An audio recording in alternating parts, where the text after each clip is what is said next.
Hello, everyone. This is Naim, wedding celebrant in Paris, and welcome to the French Wedding Show, where it is my job to introduce to you some of the best wedding vendors in Paris and in France. Today on the show, I'll have the very talented Allie Chipkin, a folk singer based in Brooklyn, New York, who's going to talk about her career and also about Give Love Originals, a very special kind of gift for wedding couples. Let's jump in. Allie, welcome to the show. Thank you so much, Naeem. I'm so happy to be here. I am happy as well. Once again, we have someone outside France, outside Europe, totally in the US. You're based in Brooklyn, New York, right? But you're not from Brooklyn, New York. I did my research. There You're you go. originally from Poughkeepsie. Do I pronounce this right? You did pronounce it correctly. That's I did my impressive. research. A I lot had of a lot of help. Americans, a lot of Americans don't pronounce it correctly. So, Yeah, but Ali, tell me more about this. Where did it start? All of this. You're a singer. Why? How do you behave yourself as a folk singer? I love Bob Dylan. I'm a huge yeah. Bob Dylan fan. I was at this show actually. Was there 15 days ago in Paris. He's still alive for those who are questioning themselves, and he was great. And for me, he's the ultimate folk singer. What do you think Oh about that? my gosh, I love that for multiple reasons because I love Bob Dylan. I also saw him for the first time this year on Oh, tour. wow! And get this, we share a birthday, actually. We have the No exact same. way! Yeah, so I feel Wow! extra kindred with him. Wow! He's one of my faves. He is. He. But yeah, so let's see. Yeah, I grew up in Poughkeepsie, which is about an hour and a half north of New York City. Mhm. Um, and I always wanted to be a singer from the time I was a little girl. And I used to come down into New York City to see Broadway shows, and I thought I wanted to be a Broadway singer and performer. Um, and I eventually went to college for that. I went to Boston Conservatory and studied musical theater. Um, and I'm going to then, interrupt you just for one oh second yeah, because I'd like to know more about these years. As a French person, when we see a conservatory, as we say conservatoire, it means mhm. very serious foundations. Am I right? Yes, totally. It was so that was my university, my college education. It started out at the Conservatoire, and I was there. I didn't finish there. I spent 2.5 years there, and it was incredibly transformative for me as an artist. It's very, very dedicated work. We had voice lessons at 8 a.m. every morning. And Wow. as you know, most people in college, that's not really an option. Yeah. They're out partying and doing their things. We had voice lessons every day at 8. We had, harmony singing classes. We had ballet classes into the evening, into 7 at night. We had like tap, jazz, ballet, acting classes. It was a whole completely immersive, comprehensive experience. And I learned so much about singing and classical singing as well as dance. But I also just, through the acting classes, I feel like I learned so much about expressing myself and, stepping into my body and like really showing up and not being afraid to take up space. So it was a really special, special time for This is sure. something that I really appreciate about America. As a French person, I have a friend, Vincent, who is an actor, and we are. I'm not going to say we're bad at acting in France. It's not about being good or bad, but for me, Americans are better. It's just that it's a totally different approach. And he spent some time in Los Angeles in the New York Film Institute for a time, and he was raving on the phone, like calling me in the middle of the night because it was daytime for him, and he was telling me about the methods of the actor studio and all these things. Like this what you said reminded me of that, stepping into your body.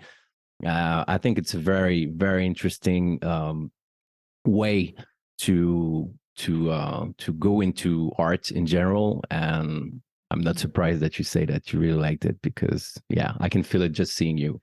I can see her. We're into Zoom, But yeah, it's something very very important, I think, as an artist. But you always had this impression. You always thought that you had something, like you're an artist, or you whatever you would say. I It's funny actually the way you ask the question. It's yes and no for me because I always knew I was a singer. I always wanted to Okay. express myself by singing, right? But I didn't believe in myself as a kid. I used to listen to you know, gosh, growing up it was probably more like the Spice Girls and things like that, but eventually I used to listen more to like Sarah Bareilles and Ingrid Michaelson in high school, and I used to think, "Oh my gosh, I wish I could write music like they do. I wish I could write a song and sing my own song as an artist." But I just thought, I don't really play the guitar. I don't really play any instruments that well. I'm just a singer. So, and it's too late. I'm already 16 years old. I'm so old. Like, Oh so my I was God. like, right. So I was like, yeah, it's too late. I can't go to college for that now. I don't know if I'll ever write a song. So why don't I go into theater? Because all the songs are already written in musical theater. Okay. Not all the Yeah, yeah, songs, no, but there's a lot of songs already that's written that smart. you can sing. So, so that's why I decided to do that was because it was a place I could still sing, but I didn't have to necessarily be an artist creating my own um, content and work. So it's an artist in a different way, but yeah. And then eventually, actually, when I transferred out of the conservatory to, I transferred to Skidmore College in Saratoga Springs, Hmm. another upstate New York place. And when I transferred there, that's when I started. It wasn't a music school. It was a liberal arts college with all sorts of disciplines and interests. And that's when I started playing the guitar and believing maybe I could write a song someday. Maybe I could actually do this secret dream that I have. Um, yeah, so that came a little bit later. And That that's, came later. Do you think you yeah. needed the that strong foundation in Boston to help you maybe overcome your maybe your doubts or about it?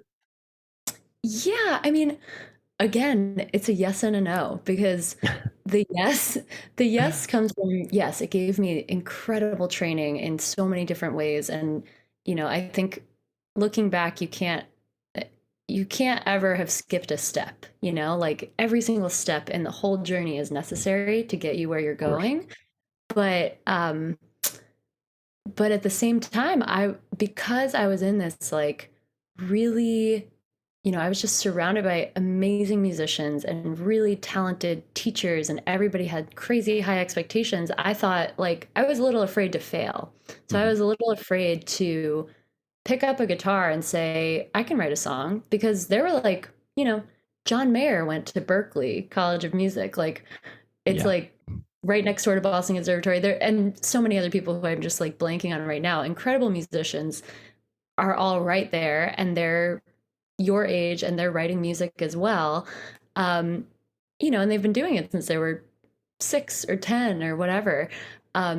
So because I was surrounded by such incredible talent, I was like, I can't take that risk. I don't want to look like a fool. Mm. So when I got to, it's a funny story. When I got to Skidmore College, I it was a liberal arts school, and I remember being at some parties, and I remember in particular there was a kind of a really nice but broy dude who came up to me and said, hey, I'm so and so, nice to meet you. Oh, you transferred. Oh, so cool.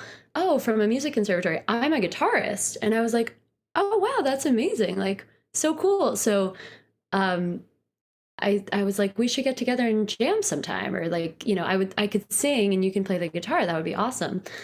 And we got together, and he just knew the exact same chords that I knew, like the two chords, like a G and a C, Hmm. and was very, very basic. And I was like, wait a second, that's what it means? Like, you play the guitar? I guess I play the guitar then too. So I was like, oh, it's just about having the confidence and trusting that what you're doing is enough.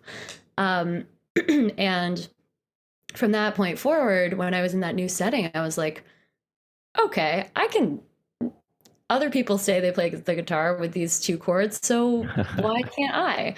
So I just started really small there, and then had a couple of teachers who were really encouraging me to start writing music in my English major. And yeah, so that then I was like, I think I could actually be an artist. So yeah. Wow, two chords and then off you go. That's Yep. crazy. Very, very funny story. I like that. There's a I'm a group. guitar player myself, like a Oh, yeah. very low amateur, but I used to No. idolize guitar player, and then I had a teacher, and he said to me, "Look, this it's all about 6 or 7 chords. That's it. You know, Oh yeah. you're Right. just gonna do this, and obviously, it's not all about it. There's a lot of Sure. You uh, can. Yeah. melodies and a lot of craziness into it, but you can do Yes. most of the work with very little. So yeah, what you say is really, really true. It's all about the confidence to just jumping in and take your Yeah. chance. So what year was this? Which year was this? What year was this when you had this little click about trying? Yeah. So the beginning of it, it was 2012. It 2012. was, yeah, my junior year at Skidmore College when I transferred in. Um, yeah. Oh, I also wanted to just say too, just relative to what you were saying before, one of my favorite quotes, I think it's by Hank Williams, is who Bob Great. Dylan drew a lot of inspiration from. Yes. Yeah. Yeah. Yeah. So one of I believe it's a Hank Williams quote. I could be wrong, but it was he said, "All you need is uh, 3 chords and the truth, or 2 chords and the truth, or Oh something yeah. like that." It's so Definitely I this. like live by that. It's like if you're telling the truth, telling your truth, you can put the simplest chords behind it, and it's going to resonate with people, you know? So, Absolutely right. Yeah. I once again, I'm not a music professional at all, but like probably every Frenchman, I had a band in college, and mhm, I used to be very trying to be very technical about everything. Like, oh, I have to invent the 3 or 4 chords that are gonna make the new sound of whatever. But right? no, in the end, it's all about the truth. So I agree with that. Yeah, definitely. So I have true. to check again Hank William works, you know, it's resonates Yeah, a lot. So what totally. happened after that? You just took a step and started to write and record, and what happened? Yeah, well, I was fortunate. I was, like I said, I was an English major at, so I got some time to focus on my writing and poetry at Skidmore, and I had a wonderful advisor. His name is Mark Woodworth, and he was my advisor for my senior project. And he's written some really cool books about um, female identifying singer songwriters. And he was another person who just really like believed in me and was like, what you're doing is great. These songs are great, and gave me, prompts to write from and a place to start, and said, okay, why don't you try to write something in the style of Joni Mitchell and something in the Nice. style of Patti Smith, and try these different things, and would give me feedback and meet with me.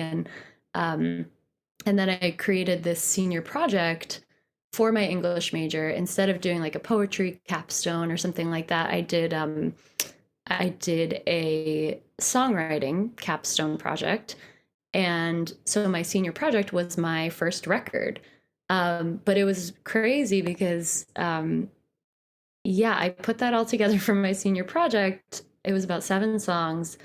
And then part of the senior project also was to perform it for everyone. But I had never played the guitar in front of anyone. So, or like, Wow. performed my own songs in front of anyone. But I was just like, once I released this album, that was my project, I was like, okay, I guess I'm a performer now. I guess I'm a songwriter. I guess this is what I do. And I had my first show Wow. at Skidmore. That's good They more. have, yeah, they have this like building called the Chapel, and I had friends, family, all the people come and watch there. What's your memory of that? Say that again. What's your special memory about that night? Oh, What was it? A lot of stress involved, probably anxiety and yeah. adrenaline, probably. Yes, yeah, a lot of adrenaline, a lot of A lot of just I, that's a really nice question. I haven't thought about that in a while, but a lot of like outpouring of support and just I was just so proud. I couldn't believe I did that myself. And I had a bunch of friends singing behind me and people playing instruments behind me, and like I was like, I have a band right now and I released an album. Like, how is this possible? Um, and I was really fortunate to record it while I was in college. So Skidmore has a studio, Okay. music studio that I got to record it in as a, just use it as a student. So that made it a lot more affordable. And Oh yeah. yeah, Is yeah, it the it's one called Honey and Knives? it is. Yeah, Wow. totally. I've been looking into it and Oh, listening to the nice. songs actually, and I have to say this is my favorite one. But my favorite one is actually the title, "Honey and Knives," because of the way you're singing on it. It's very Mhm. rocky. This is my style. I like it, Yeah, that's and the the one that's like title is very good. thank you. That's the one that was written in the style of Patti Smith. Like it was Oh like a very yeah, well, talky. definitely. Yeah, yeah. Oh, That's well so done. So what fun. happened? You got out this album, you put it on the platforms, and you started to. What's the next step? You wanted to tour, right? Yeah, well, so what happened was I've never really formally toured, to be honest. I haven't like uh Not yet. yeah, not yet, not yet. Um I basically after that, yeah, it was kind of like, whoa, I guess I'm a songwriter now. I guess I have things I can send to venues and I could book shows. So I was booking shows. I moved back home after college for about a year, and I was coming in and out of the city to do some shows down here. Um, and then I, when was it? I guess maybe like a year and a half after college, I decided to move out to Boulder, Colorado. Hmm. So I lived in Boulder, Colorado for 4 years, and there was an incredible singer-songwriter music community out there. Like people, I can't even explain how talented my friends are who live out there. Like Wow. they are so unbelievable, and we had so much like good community, like these like monthly songwriter meetups and circles where we would share songs we were working on and give feedback, and just like Wow. yeah, everyone was really really supportive and just so wonderful, so Kind. talented, so Sounds very gifted. kind. Yeah, it was a beautiful community. And so I spent some time out there, released another EP while I was out there. But I recorded it in Boston actually. And then I came back in May of 2020, came back to upstate New York. I don't know if you heard, there was a little thing that happened that year. I think so. But Yeah. yeah, so Very popped back strange up time. here. It was weird. Yeah. So I lived with my parents for a little while back in upstate New York. And then um, just about a year and a half ago, I moved in with a dear friend from college and another roommate in here in Brooklyn. And I love um, Brooklyn. yeah, you I've been spent there. time there? I've been there a day only, so I'm not gonna Oh say my that I gosh. know Brooklyn and all that. But yeah, Uh, as a foreigner who lived in the West Coast for a long time, I cool. really enjoyed the atmosphere that I felt during my 1 day trip in New York, waiting for my JFK flight, who was Right. actually delayed. And so as like I came up in the morning around 8 a.m. and I dropped my luggage. I was on my own. I Okay. dropped my luggage in I don't know the name in English. The places then you can leave your luggage, basically, Mm. Oh my for the day. gosh. And then I traveled, like I walked all around the city, Oh, wow. like through full speed tourism. I didn't enjoy much of the of all the attractions, but the atmosphere in New York and Brooklyn and all of that was really Yeah. much more European to me, which Mm. can be a bad or a good thing. But after a lot of time in California, it was good to just walk down the streets. So So cool. Come back. Come back. There's yeah. more to see. Oh yeah. Yeah, yeah. Yeah. I'll definitely come back. So Well, just the thing that brought my attention to this podcast was the fact that besides being a great artist, you also have a wedding business. We can call it that way, right? Totally, Which is totally. called Give Love Originals. I really Mhm. like the name. Can you Thank you. explain to the audience what this is? Yeah. Well, I mean, basically, I write and record custom wedding songs and custom love songs based on the details of your love story. So, yeah, I mean, the name kind of explains its origins to like when I was living out in Boulder, Colorado. I was in my mid 20s and I had some friends back on the East Coast of the States who were getting married. And I was working as a songwriter and it was hard. Like I was working in coffee shops and I was Mhm. babysitting, anything to put the pieces together and make it work to support my music. But I yeah, I really wasn't making a lot of money and they were getting married and they were like, "Hey, I would love for you to come to the wedding." And I started crunching the numbers and adding things up in my mind and I was like, "Okay, so I have to fly home to New York and fly back.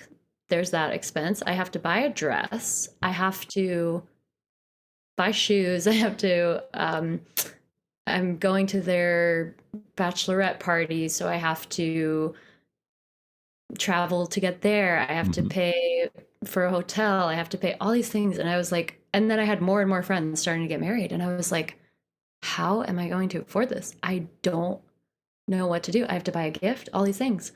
And Um, some of them I had to just make the sacrifice and say I can't make it. I can't fly back home. I really wanted to be there, but I just couldn't make it work. And but one thing that I wanted to do still for everyone, whether I went to the wedding or not, was give them a meaningful gift.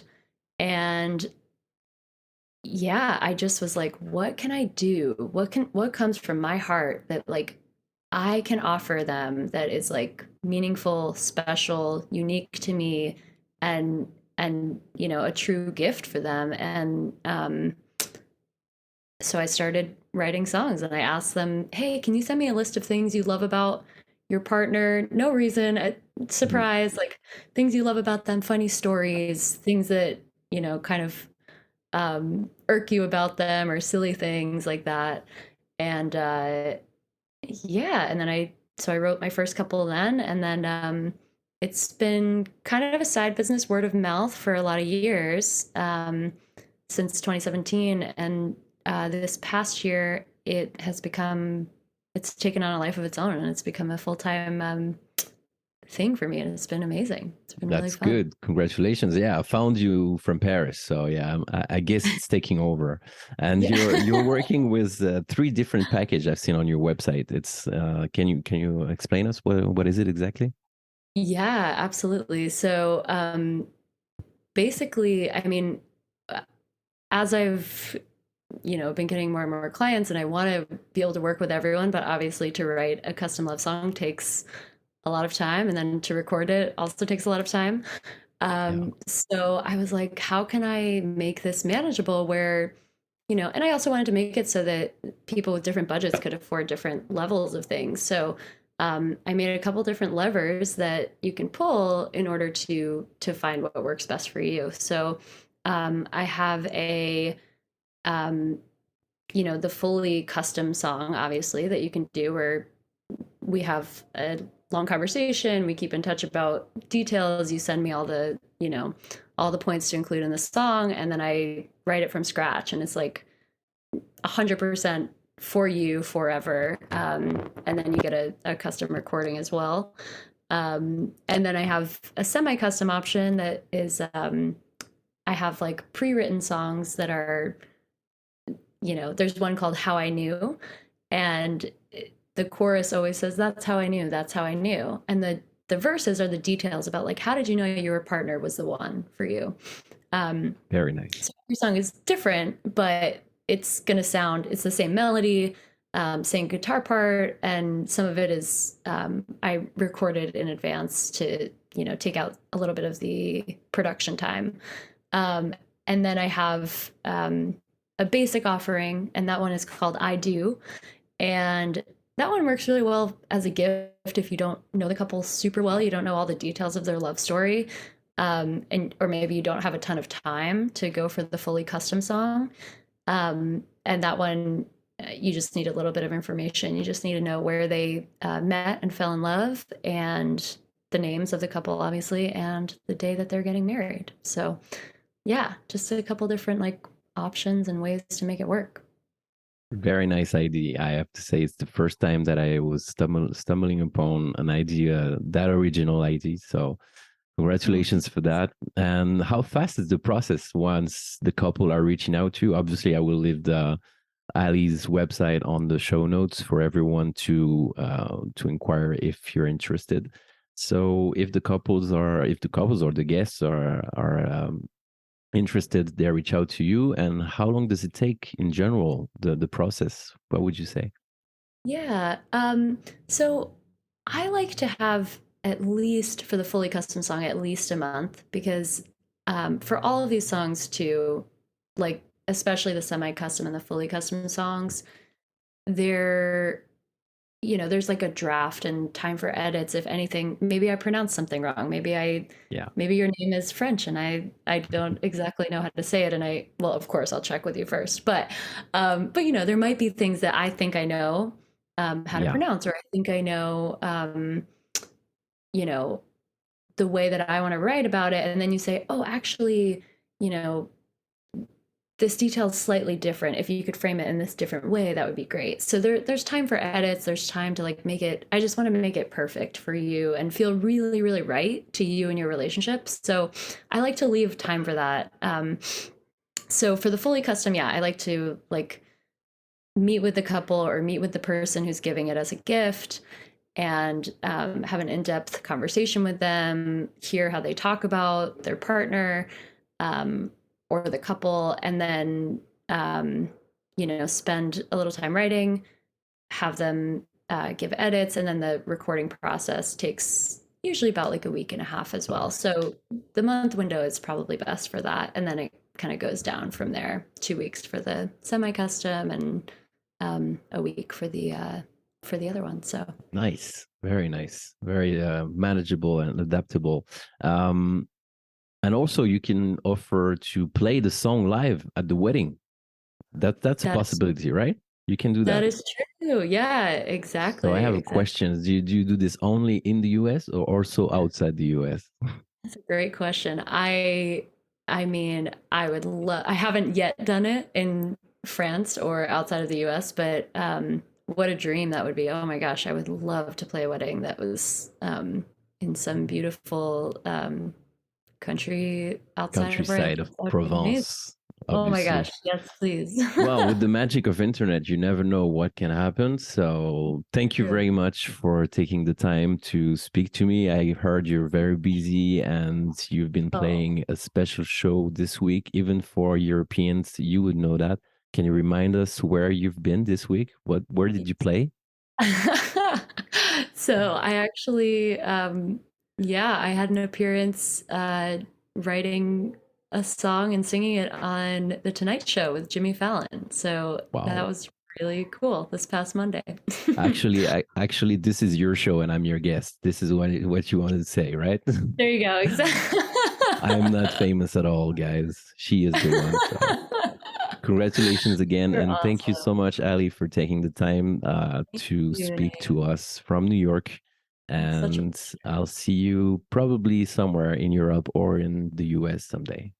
That sounds great to me. Awesome. Thank you so much. This is such a blast. You beat me in hockey back in the 8th grade, but I don't count it as a loss, 'cause I met you that day. Study hall and AP bio, I message you on Facebook about class. Then I asked you to the fighter and senior prom. Those years went by so fast. It's always been you. It's always been you. It's always been you. It's always been you.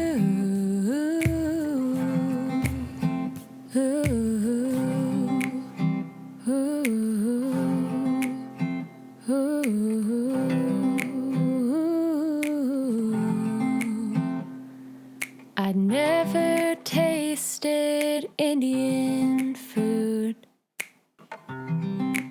before meeting you. You changed my palate for the best. Now I'm obsessed with indie blue. Doing distance, then Philly, now Bucks County. I love you everywhere the same. From driving my bluesy Ford to Pancheros, to taking your name. It's always been you. It's always been you. It's always been you. It's always been you.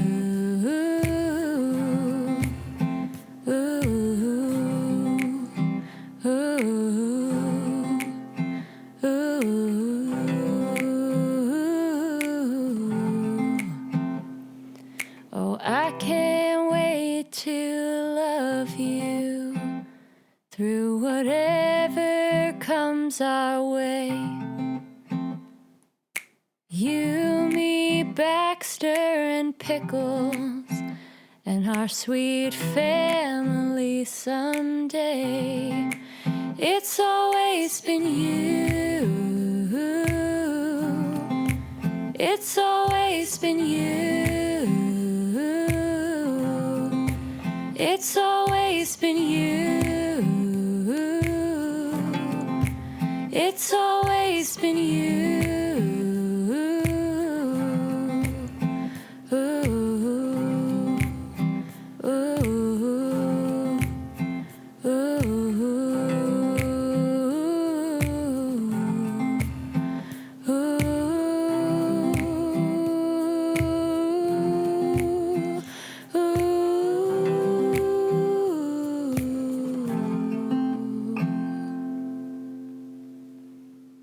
Thank you so much for listening to the French Wedding Show. If you want to know more about our guest today, you can go to the show notes and find all the relevant links.